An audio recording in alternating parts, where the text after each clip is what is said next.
অনেক অনেক দিন আগের কথা। এক লবণ বিক্রেতা প্রতিদিন তার গাধার পিঠে লবণের বস্তা চাপিয়ে বাজারে নিয়ে যেতেন। একদিন যখন গাধাটি লবণের বস্তা নিয়ে যাচ্ছিল, হঠাৎ একটা জলাশয়ের মধ্যে সে পড়ে গেল। সাথে সাথে তার পিঠে থাকা লবণের বস্তাটাও জলের মধ্যে পড়ে গেল। যেহেতু বস্তার মধ্যে থাকা লবণ জলে গুলে গেল, লবণের বস্তাটা অনেক হালকা হয়ে গেল।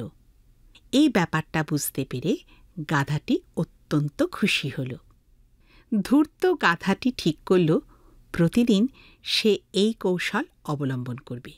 কিন্তু কিছুদিনের মধ্যেই লবণ বিক্রেতা বিষয়টি বুঝে ফেললেন আর ঠিক করলেন যে তিনি গাধাটিকে জীবনের মতো একটা শিক্ষা দেবেন। যেমন ভাবা তেমনই কাজ। তিনি গাধাটির অজান্তে লবণের বদলে তুলোর বস্তা তার পিঠে চাপিয়ে দিলেন। সেই দিন আবার গাধাটি সেই একই কৌশল করল, এই ভেবে যে প্রত্যেকবারের মতো এবারও বস্তাটা হালকা হয়ে যাবে। কিন্তু বস্তার তুলো যত ভিজতে লাগল, ততই সেটা ভারী হতে লাগল, আর ততই পিঠে চাপিয়ে নিয়ে যাওয়া কঠিন হতে লাগল। খুব অল্প সময়ের মধ্যে সে তার মালিকের কৌশলটা বুঝতে পারল আর খুব শিক্ষা পেল। গাধাটির জীবনে আর কোনো দিন এইরকম কোনো চালাকি করল না, আর তার মালিকও তার উপরে খুশি হল। বোকা গাধা একটা জিনিস মজার লাগে, যে আমাদের শোনা সমস্ত গল্পে গাধারা যে কত বোকা সেটাই দেখানো হয়। সত্যি কথা, স্কুলে আমাদের যদি কেউ গাধা ছাড়া অন্য পশু বলে ডাকে, আমরা কিন্তু কিছু মনে করি না, কিন্তু আমাদের গাধা বললে আমরা খুব অপমানিত বোধ করি। একদম সত্যি।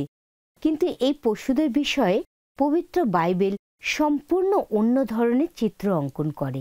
কিভাবে? বেশ, সারা বাইবেলে আমরা লক্ষ্য করি যে গাধারা পর্দার আড়াল থেকে সেবা করে যাচ্ছে, আর যেখানে সাহায্যের প্রয়োজন সেখানেই সেবা করছে।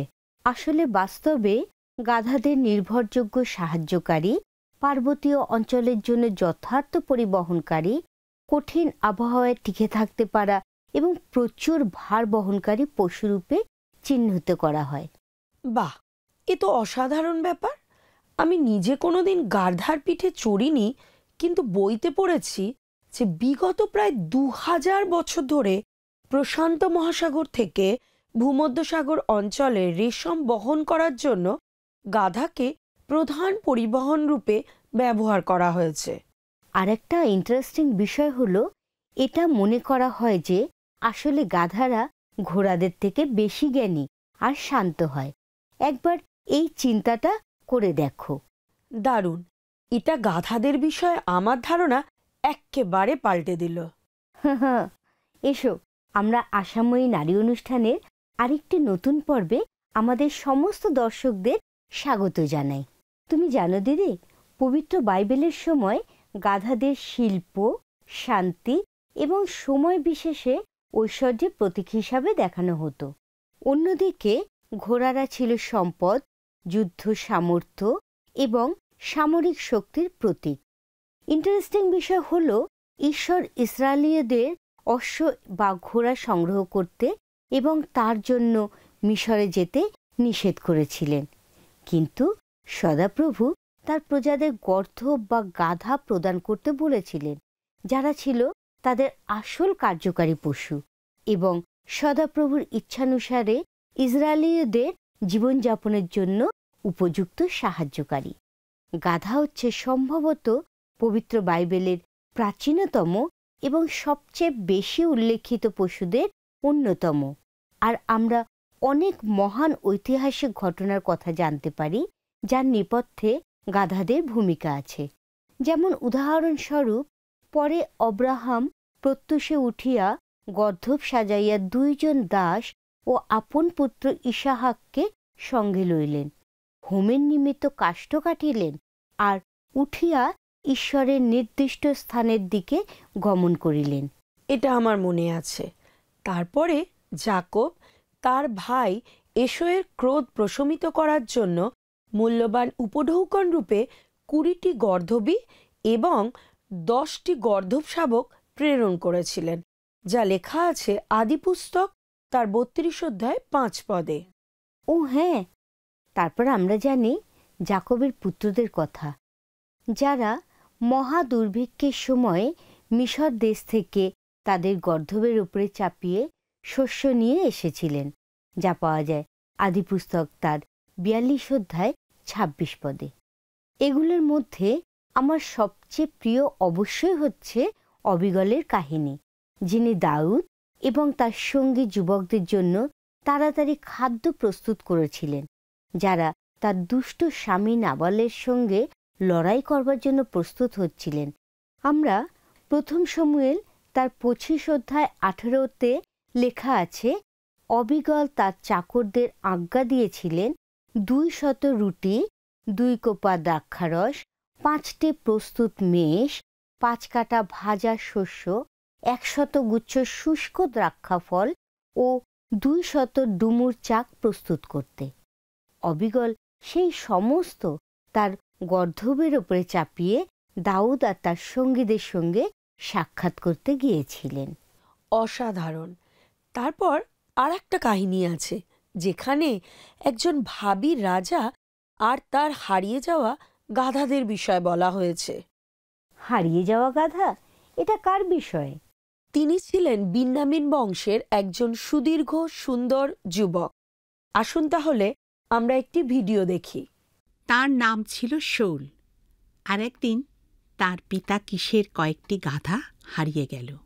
তখন তার পিতা কিস তাকে বললেন, তুমি একজন চাকরকে সঙ্গে লও, উঠো, গর্ধবীদের অন্বেষণ করিতে যাও। পরে সুপ্রদেশ উপস্থিত হইলে শৌল আপনার সঙ্গী চাকরটিকে কহিলেন, আইসো, আমরা ফিরিয়া যাই।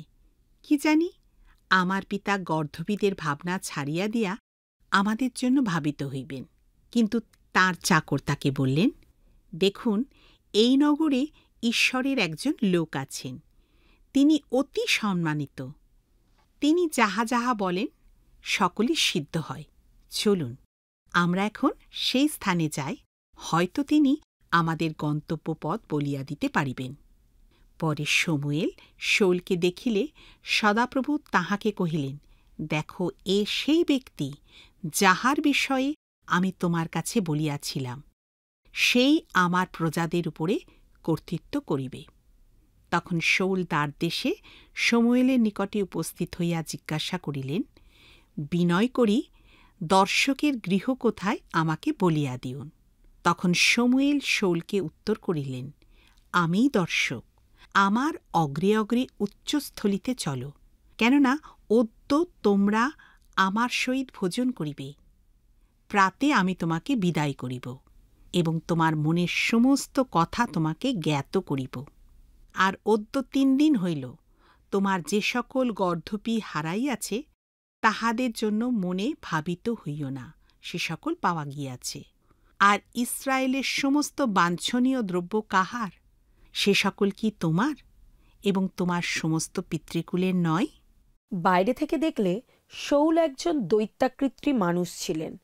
তিনি ইসরায়েলের অন্য সমস্ত লোকেদের থেকে লম্বা ছিলেন, যদিও ভিতরে ভিতরে তিনি তার গোষ্ঠী এবং তার বংশের অবস্থার জন্য নিরাপত্তাহীনতা বোধ করতেন। এই সমস্ত কিছু সত্ত্বেও কিছুদিনের মধ্যেই তিনি ইসরায়েলের প্রথম রাজা হন। আমাদের এই কাহিনী শুরু হওয়ার সময় রাজা হওয়ার কথা তার মনে একবারের জন্যও আসেনি। বস্তুত শৌল তার নিজের ভাগ্য অন্বেষণের থেকে তার পিতার হারানো গাধাদের অন্বেষণের বিষয়ে বেশি চিন্তিত ছিলেন। তোমার কি মনে হয়, আমরা এই কাহিনী থেকে কি শিক্ষা পাই? দেখো, আমার মনে হয় যে ঈশ্বর যেমনভাবে পরিবারের গাধাগুলি হারিয়ে যাওয়াকে শৌলের ভাগ্য নির্ধারণ করার কাজে লাগিয়েছিলেন, তেমনি ঈশ্বর আমাদের জীবনের পরিস্থিতিকে ব্যবহার করবেন আমাদের ভাগ্য নির্ধারণ করার জন্য। শৌল যদি তার মূল্যবান বস্তু হারিয়ে না ফেলতেন এবং সেটা খুঁজে বার করা তার পক্ষে অসম্ভব হয়ে না পড়ত, তাহলে তিনি কখনোই শমূয়েলের কাছে আসতেন না। একদম। অনেক সময় প্রভুকে পাওয়ার আমাদের আকাঙ্ক্ষা একমাত্র তখনই হয় যখন আমাদের কোনো মূল্যবান বস্তু হারিয়ে যায়, অথবা আমাদের নিজেদের শক্তির বাইরে যখন আমরা কোনো কিছু পেতে চাই। আমরা যখন আমাদের জীবনসঙ্গী পাওয়ার আকাঙ্ক্ষা করি, একটা কাজ চাই, আমাদের দেহের আরোগ্যতা চাই, কিংবা অর্থনৈতিক সংকট মিটাবার আশা করি, তখন ঈশ্বর তার জ্ঞানে আমাদের এই চাহিদাগুলোকে আমাদের জীবনে তার উদ্দেশ্য সফল করার কাজে ব্যবহার করেন।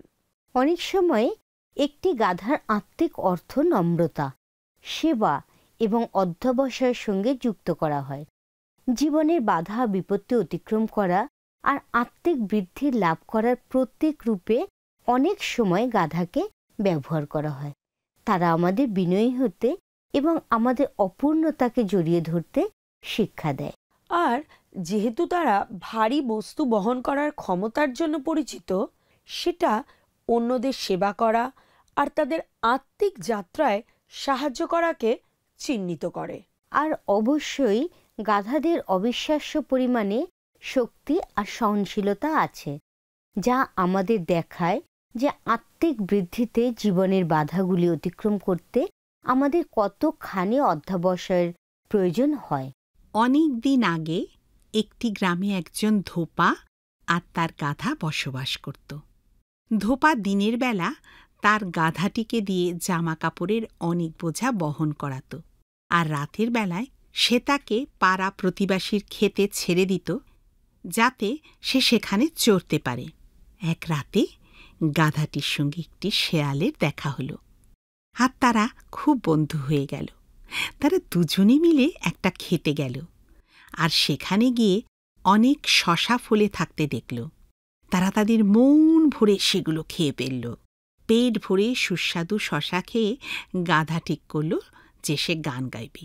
শিয়াল খুব চিন্তায় পড়ে গেল, আর বারবার গাধাকে সতর্ক করে তাকে গান গাইতে বারণ করতে লাগল, এই ভয়ে যে সেটা সে করলে তারা দুজনেই ধরা পড়ে যাবে। গাধা কিন্তু শেয়ালের কথায় কান দিল না, আর গান গাইতে শুরু করে দিল। কিন্তু গাধা যেই গান গাইতে শুরু করেছে, শিয়াল এক লাফে বেড়া টপকে লুকিয়ে পড়ল। গাধাকে বিকট স্বরে ডাকতে আর আওয়াজ করতে শুনে গ্রামের সব লোকদের ঘুম ভেঙে গেল, আর তারা তাদের ঘর থেকে বেরিয়ে এসে গাধাটিকে ধরে খুব মারতে লাগল। গ্রামের বাইরে এসে শিয়াল গাধার সঙ্গে দেখা করে তাকে নিয়ে খুব মজা করতে লাগল। গাধা তখন বুঝতে পারল যে সে কত বড় ভুল করেছে, আর জোরে জোরে গান করার পরিণতি কি হতে পারে সেটা তার আগে ভাবা উচিত ছিল। বেচারা গাধা, সে কেবল আনন্দে একটু গান গাইতে চেয়েছিল। গাধা গান গাইতে পারে এমন কথা কে শুনেছেন? আমি এমন একটা গাধার কথা পড়েছি যে কিনা কথা বলেছিল। বাইবেলে বিলিয়ম নামে এক ব্যক্তির জীবনে এমন ঘটনা ঘটেছিল। এই ব্যক্তি কে ছিল? এই ব্যক্তি ঈশ্বরের একজন লোক ছিল। আমরা গণনা পুস্তকে যখন প্রথম তার বিষয়ে জানতে পারি, তখন দেখি যে সে বলছে যে সব সঠিক কাজ করে। কোনো কোনো সময় তাকে বেশ ছলনাহীন বলেও মনে হয়েছে। সে এমন একজন ছিল যে রাজার সাথে আহার করত, নিজের লোকেদের কাছে অত্যন্ত সুপরিচিত ছিল, এবং প্রতিবেশী রাজ্যেও তাকে সবাই গণ্যমান্য বলে মনে করত। আর সে আমার জানা একমাত্র মানুষ ছিল যে কিনা সত্যি করেই একটি গাধার সঙ্গে কথা বলেছিল। ও হ্যাঁ, এখন আমারও মনে পড়েছে। পুরাতন নিয়মে আমরা বিলিয়মের কাহিনী পেয়ে থাকি, কিন্তু নতুন নিয়মে পিতর এবং জিহুদা তার কথা উল্লেখ করেছিলেন। বস্তুত প্রকাশিত বাক্যে তার কথা উল্লেখ হতে আবার দেখা যায়। গণনা পুস্তক তার 22 থেকে 24 অধ্যায়ে তার বিষয় নথিভুক্ত করা হয়েছে। হ্যাঁ, ইসরায়েলিরা প্রান্তরে 40 বছর কাটানোর প্রায় শেষের দিকে মোয়াবের তলভূমিতে শিবির স্থাপন করেছিল। মোয়াবের রাজা ছিলেন বালাক, আর ইসরায়েলের বিপক্ষে যাওয়া প্রতিবেশী রাজ্যগুলির কি দুর্দশা ঘটেছিল সেটা তিনি লক্ষ্য করছিলেন। রাজা অত্যন্ত ভয় পেয়ে গিয়েছিলেন এবং বিলিয়ম নামে একজন জনপ্রিয় ভাববাদীকে ভাড়া করে আনিয়েছিলেন। বালাক চেয়েছিলেন যেন সে ইসরায়েলের বিপক্ষে শাপ দেয়, যাতে মোয়াবীয়রা তাদের যুদ্ধে পরাজিত করতে পারে আর তাদের দেশ থেকে তাড়িয়ে দিতে পারে। আর বিলিয়াম একটি সঠিক সিদ্ধান্ত নিয়েছিলেন, আর সময় নিয়ে তার কি করণীয় সেটা ঈশ্বরের কাছে জানতে চেয়েছিলেন। ঈশ্বর যখন তাকে বালাকের লোকদের সপক্ষে যেতে নিষেধ করলেন, তখন সে সেটা মেনে নিল। রাজা দ্বিতীয়বার অনেক অর্থ দিয়ে তার কাছে লোকদের পাঠালেন, যাতে তারা ইসরায়েলকে শাপ দিতে তাকে রাজি করাতে পারে। কিন্তু বিলিয়াম তাদের আবার প্রত্যাখ্যান করল। কিন্তু গণনা পুস্তক 22 অধ্যায়ের 19 পদে দেখি সে বলছে, এক্ষণে বিনয় করি তোমরাও এই স্থানে রাত্রি যাপন করো, সদাপ্রভু আমাকে আবার যাহা বলিবেন তাহা আমি জানিব। আমাদের এই ভাববাদী এমন কিছু করতে চাইছে যা ঈশ্বর তাকে করতে নিষেধ করেছেন। এখন আমরা সবাই সেই একই কাজ করি, আর তারপর সেটা আর কখনই ভালো কাজ হয় না। কিন্তু আমরা যা চাই সেটা ঈশ্বর আমাদের সব সময় করতে দেন। হ্যাঁ দিদি, তুমি ঠিকই বলেছ। এরপরে যা ঘটল সেটা হলো যে ঈশ্বর বিলিয়ামকে বললেন, তুমি যেতে চাও? ঠিক আছে, যাও। প্রথমে গাধাটি বিলিয়ামের কথা শুনল না, আর পথ দিয়ে না গিয়ে ক্ষেতের মধ্যে ঢুকে গেল। এই কাজ সে এই জন্য করেছিল কারণ ঈশ্বর গাধাটিকে দেখতে দিয়েছিলেন যে সদাপ্রভুর দূত নিষ্কোষ খড়গহস্তে পথের মধ্যে দাঁড়াইয়া আছেন। গণনা পুস্তক তার 22 অধ্যায় 21 থেকে 23 পদে এই বাক্যটি আমরা পাই। এমনকি একটি গাধাও জানে যে নিষ্কোষ খড়গহস্তে পথের মধ্যে দাঁড়িয়ে থাকা সদাপ্রভুর এক দূতের বিপক্ষে দাঁড়ানো অনুচিত। কিন্তু বিলিয়মের লক্ষ্য ছিল পুরস্কারের প্রতি, আর তাই সে বেচারি গাধাটিকে খুব মারতে লাগলো। এরপর বিলিয়মও দূতকে দেখতে পেল, আর তখন সে মস্তক নমনপূর্বক উবুর হইয়া পড়িল আর ক্ষমা চাইল। সদাপ্রভুর দূত তাকে নির্দেশ দিলেন, আর শেষ পর্যন্ত বিলিয়ম রাজার সাক্ষাৎ করল, আর তার 4টি ভাববাণীর প্রথম 2টি বলল। ভুলে যাবেন না, বালাক রাজা ইসরায়েলকে শাপ দেবার জন্য পুরস্কার ঘোষণা করেছিলেন। কিন্তু একজন ভাববাদী কেবল ঈশ্বর যেমন বলতে বলেন ঠিক তেমনি ভাববাণী বলতে পারে, আর তাই তার মুখ দিয়ে ইসরায়েলের প্রতি কেবল আশীর্বাদই বার হতে লাগল, একবার নয় 2 বার। আর তার প্রথম আশীর্বাদটি হলো একটি ভাববাণী যে ইসরায়েল বহু গুণে বৃদ্ধি পাবে, যা আমরা দেখতে পাই গণনা পুস্তক তার 23 অধ্যায় 7 থেকে 10 পদে। এবং দ্বিতীয়টায় সে ঘোষণা করল যে ঈশ্বর তাদের সহবর্তী থাকার জন্য ইসরায়েল অপ্রতিরুদ্ধ, আর ঈশ্বর তার প্রতিজ্ঞা কখনো বদলাবেন না, যা আমরা দেখতে পাই গণনা পুস্তক তার 23 অধ্যায় 18 থেকে 24 পদে। এটা অত্যন্ত আশ্চর্যের বিষয় যে ঈশ্বর একজন ভাববাদীকে সঠিক পথে নিয়ে আসতে তার গাধাকে ব্যবহার করেছিলেন। এটা আমাদের আরও মনে করিয়ে দেয় যে ঈশ্বর তার উদ্দেশ্য সফল করতে যে কাউকে বা যে কোনো জিনিসকে ব্যবহার করতে পারেন। অন্যদের তুলনায় আমাদের নির্দিষ্ট কোনো ক্ষমতা বা তালন্ত নাও থাকতে পারে, কিন্তু ঈশ্বর নিশ্চিতভাবে তার উদ্দেশ্যের জন্য আমাদের ব্যবহার করতে পারেন, আর নিশ্চিতভাবে করেন, যদি আমরা চাই আর নিজেদের সেই কাজের জন্য উপলব্ধ করি। আমেন।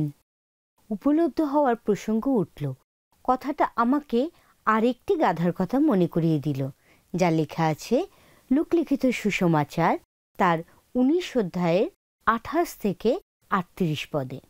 সেখানে ঠিক কি ঘটনা ঘটেছিল? বেশ, তাহলে শোনো।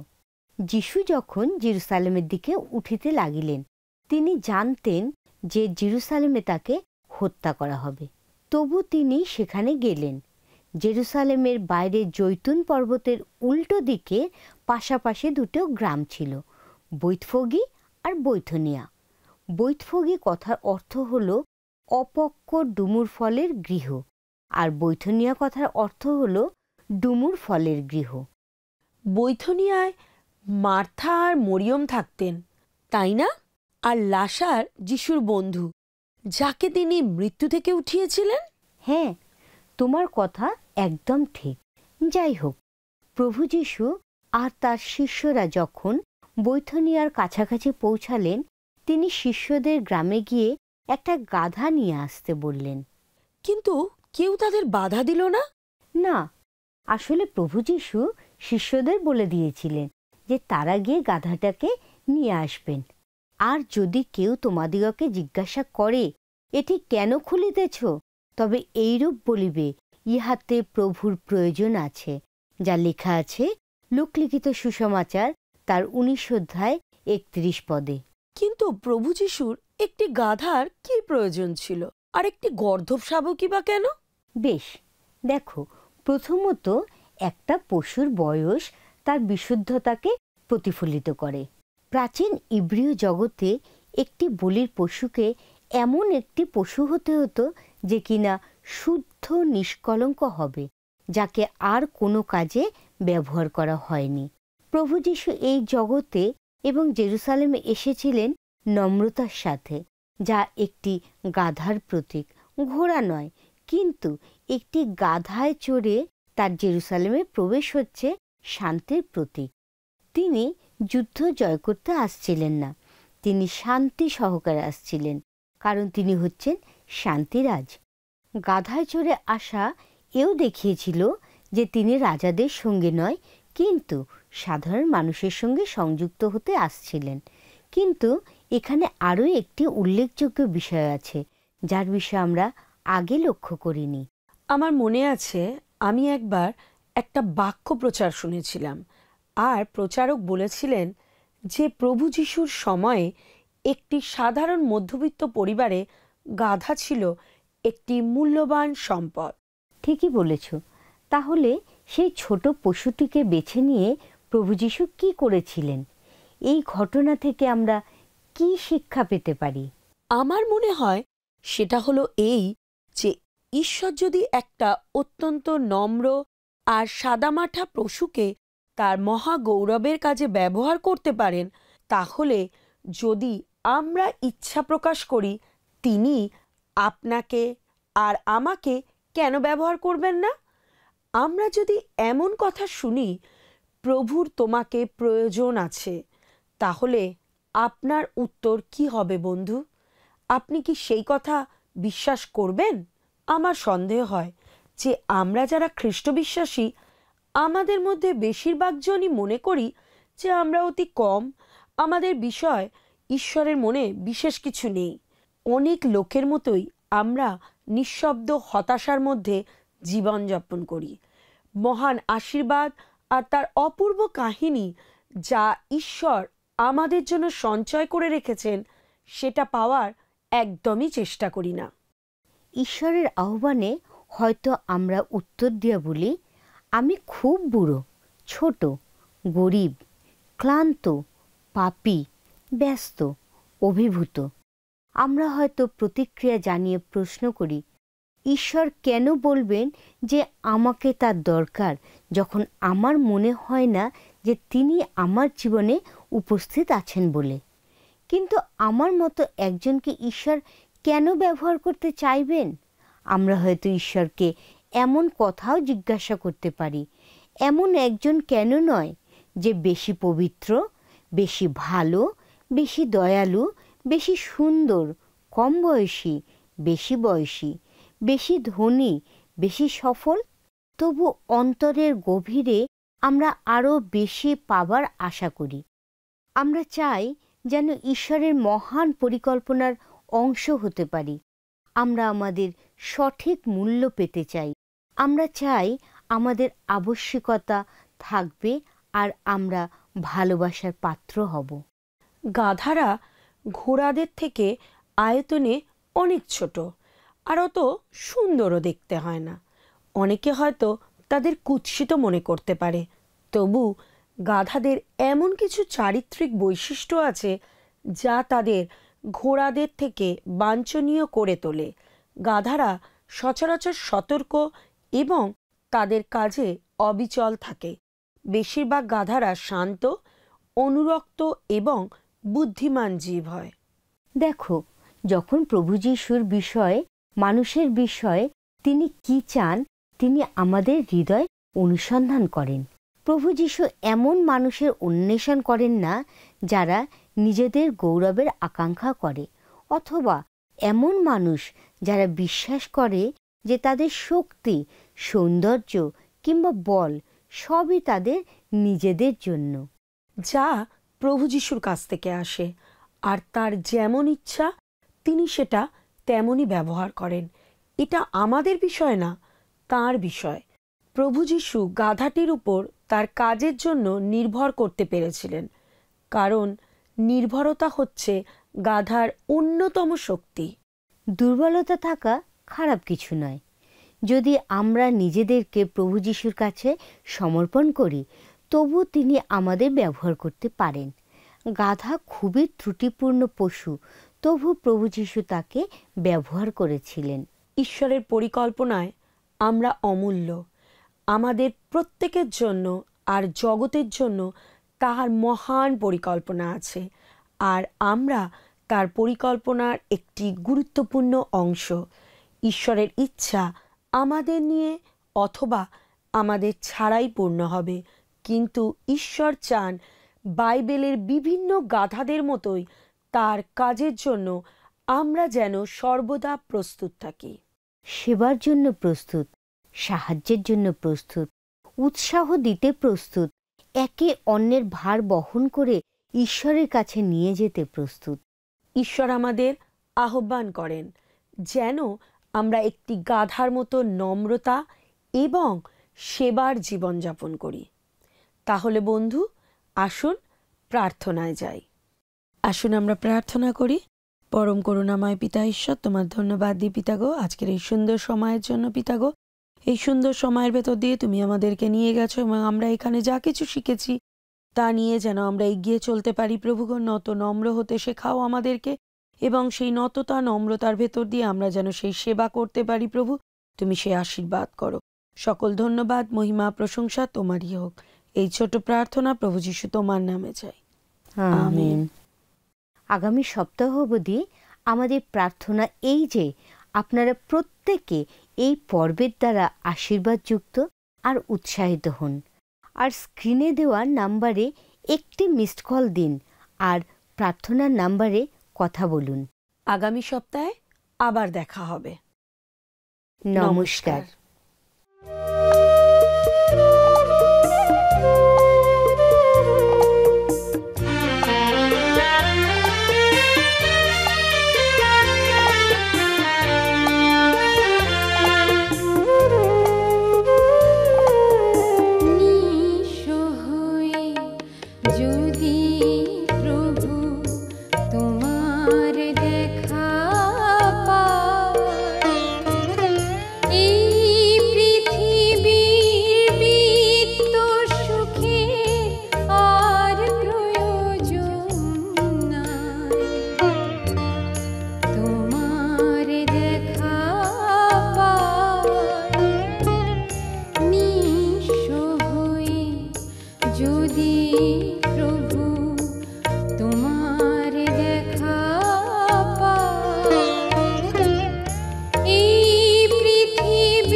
গত সপ্তাহের আমাদের বিজয়ী দর্শক বন্ধু হলেন আসাম থেকে হীরাবালা দাস।